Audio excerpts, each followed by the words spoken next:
Yeah. Yeah. We're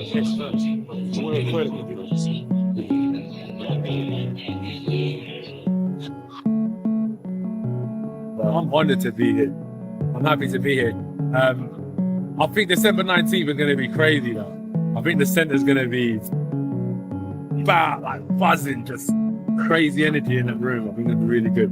So now, remember, I took a year out of the game to refresh because I was just piling on more and more baggage. I just feel fresh. I feel rejuvenated. It wasn't like I took the year out in vain. I had a purpose, and now I'm just living.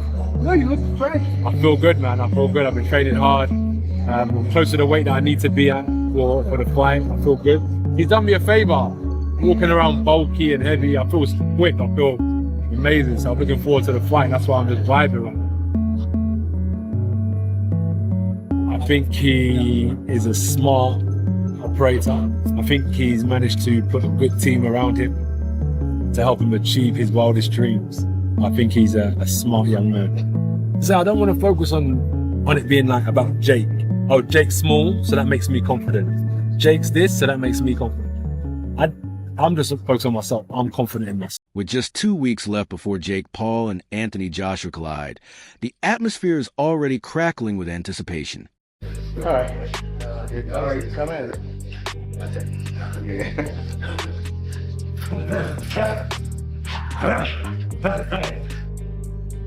Coaches aren't meant to understand that you're tired. Coaches aren't meant to understand that you have emotions.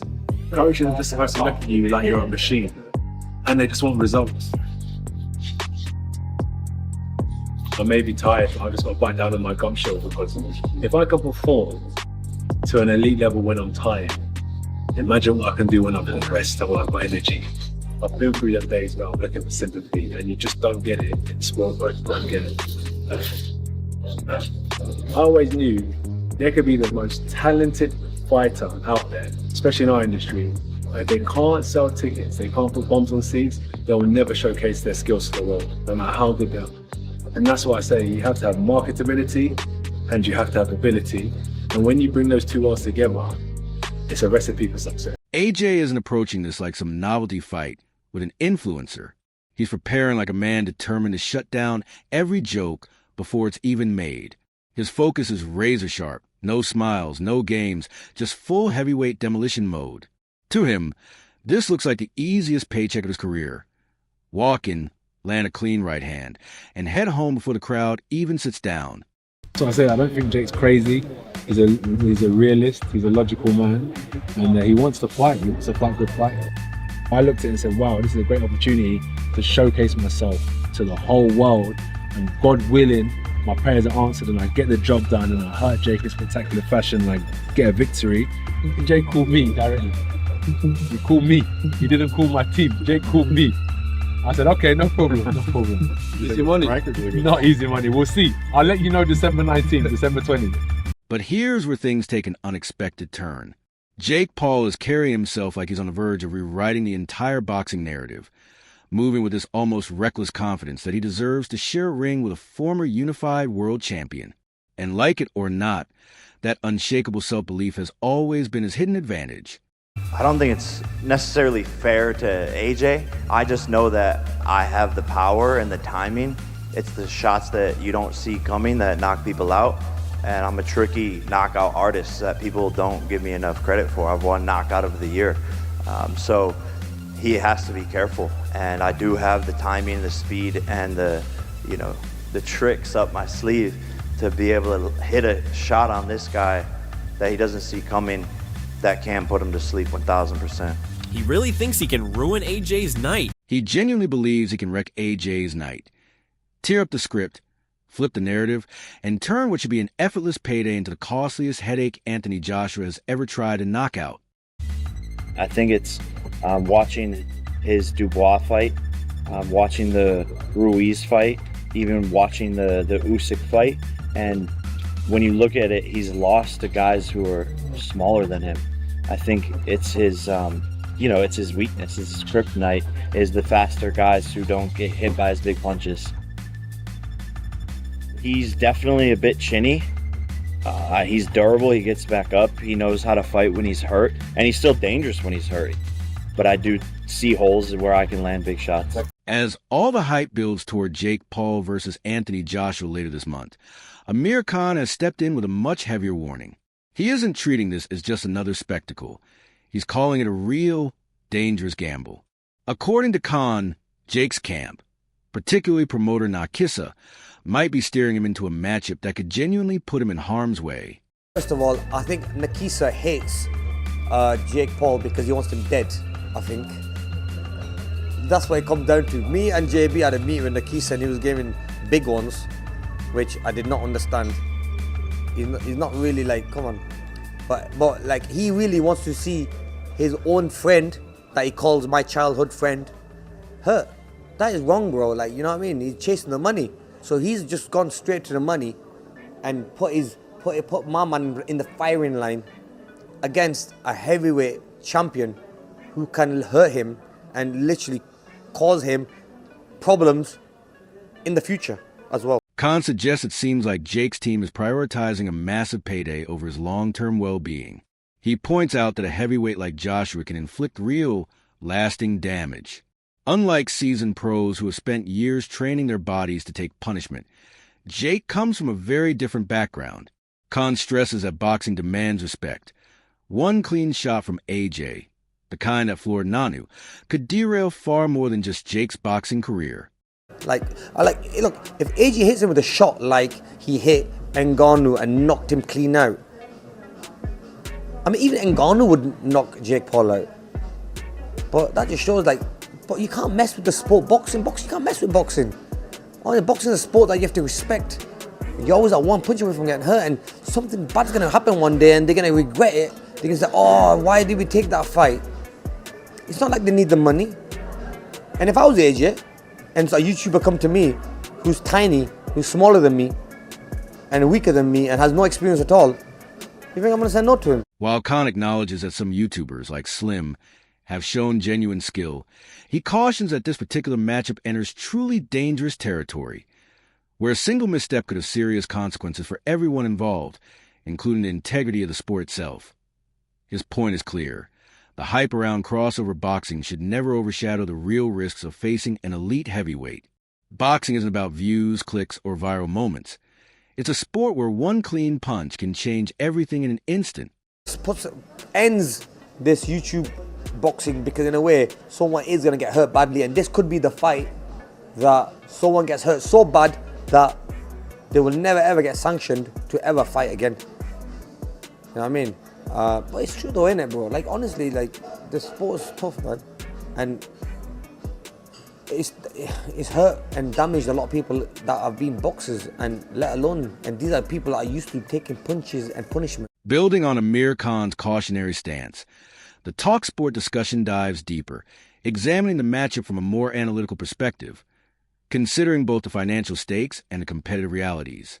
Liam Smith expresses excitement over the spectacle of Jake Paul versus Anthony Joshua, noting that for AJ's fans, this fight offers a relatively simple and lucrative opportunity after years of battling top-tier opponents. He's actually helping a lot of female fighters and women boxing as well by putting his promotion on, so I respect him massively. But if Anthony Joshua was to lose to Jake Paul, it would be the biggest upset, travesty, whatever you want to call it, in boxing history. So he has to look past Jake Paul. Well, let's hear from Anthony talking to the media in Miami. One of the questions that was put to him was about his lengthy stint outside of the ring.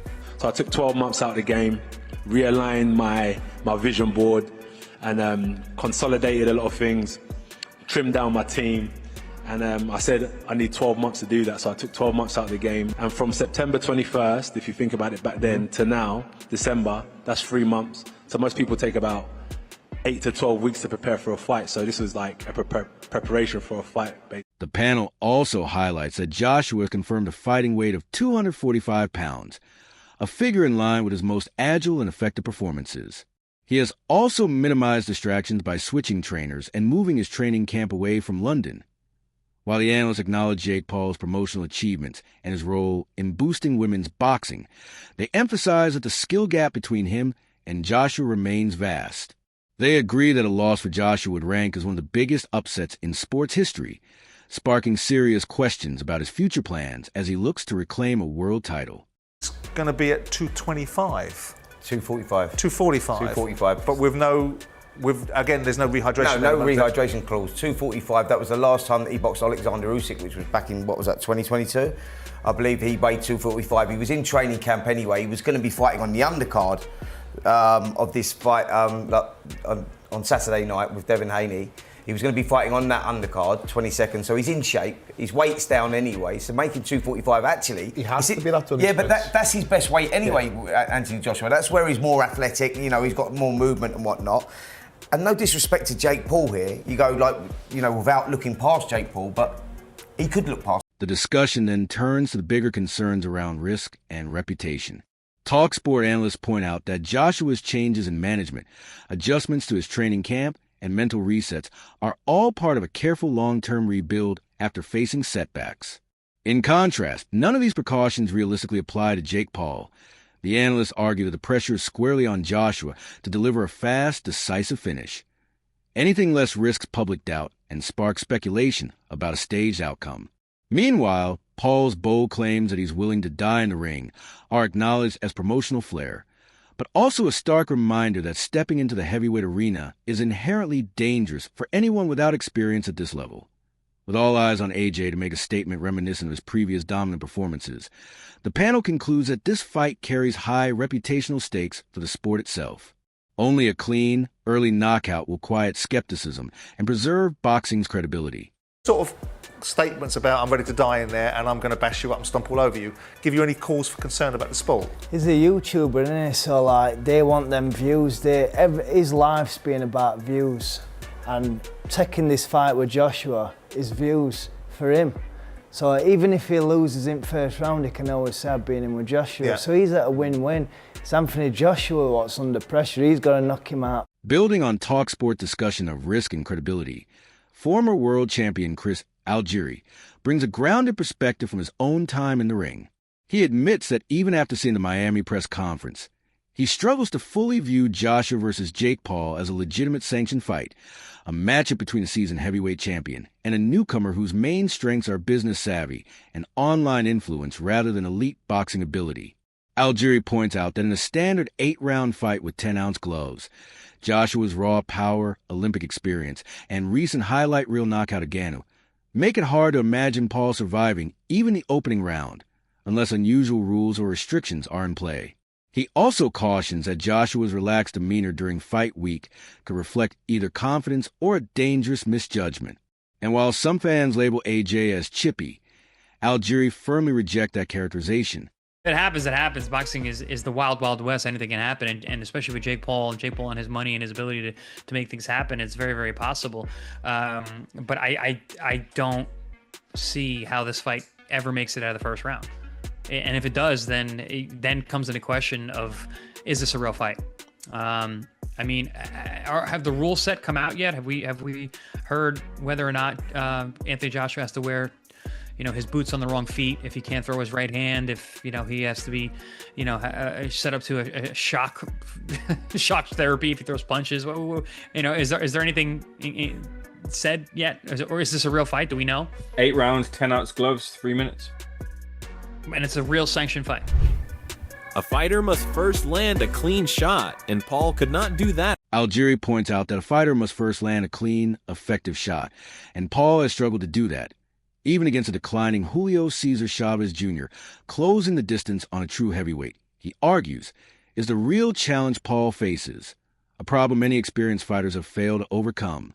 The conversation then turns to legacy and consequences. Algieri refuses the idea of stepping into the ring with Paul himself, even for a massive payday, saying his career deserves respect and he will not participate in a spectacle purely for entertainment. He doesn't fault Joshua for taking a profitable comeback fight after surgery and a tough loss, but the stakes for AJ are higher. Failing to stop Paul decisively could transform a rehabilitation fight into reputational damage, and rumors of a fixed outcome could spread quickly.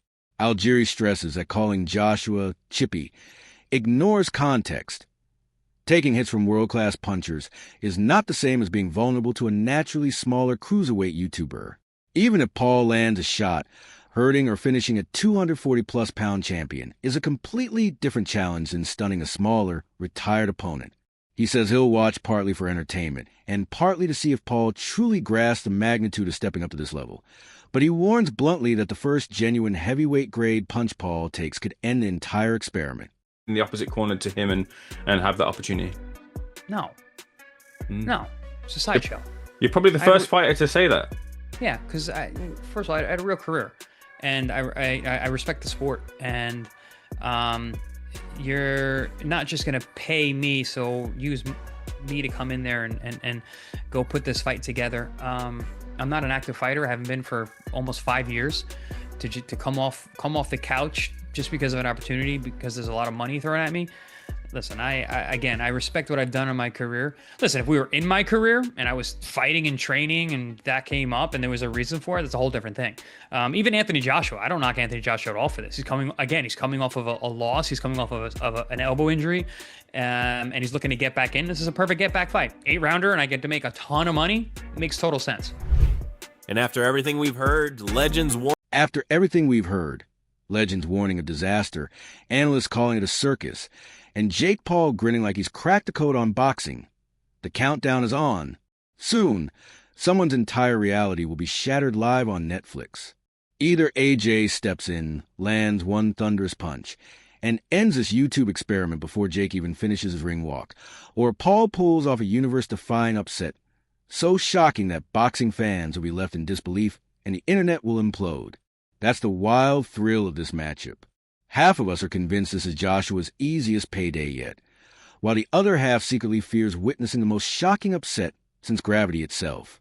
If Jake can survive even a few rounds in the blast zone, he earns respect. But if AJ lands that one clean bomb, Jake won't just go down. He'll be left questioning reality itself. So what's your take? Is Jake rewriting boxing history? Or is Anthony Joshua sending him back to the influencer world? Drop your predictions, your hot takes, and your wild theories in the comments.